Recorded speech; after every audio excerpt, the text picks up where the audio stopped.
May kwento ako. Babae ako at married for 1 year pa lang. Ang asawa ko, engineer. At ako ay dating nagtrabaho sa bangko. At nung nag-settle down na kami, isa na ako ngayong housewife. 6 na taon kami na mag-boyfriend-girlfriend.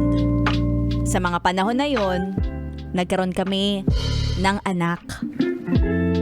Nauna talaga ang aming pag-baby.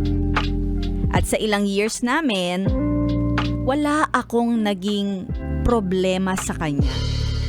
Check lahat! Kilig! At pati na rin ang kakontentuhan. Wala akong napansin na kahit ano, lalo na ang kanyang pambababae.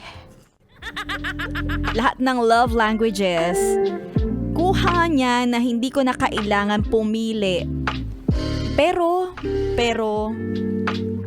buwan ang nakalipas, nalaman ko na may karelasyon pala siya sa trabaho nila. Akala mo okay na yung lahat, pero merong gumulantang.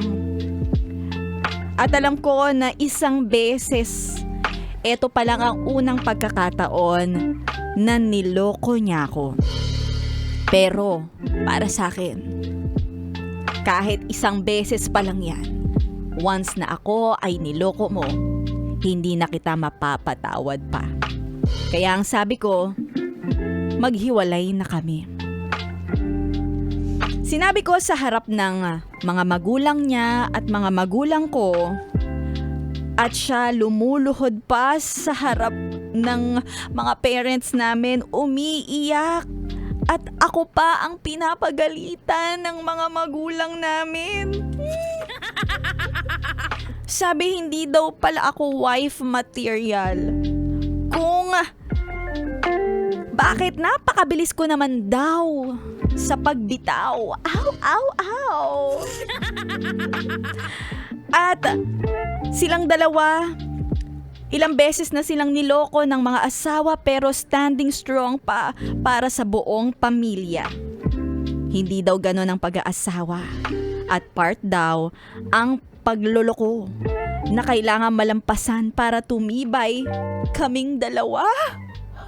Hindi ko ito matanggap.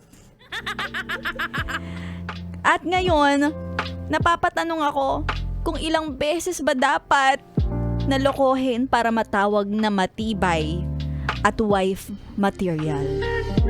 Mali ba ang desisyon ko na makipaghiwalay?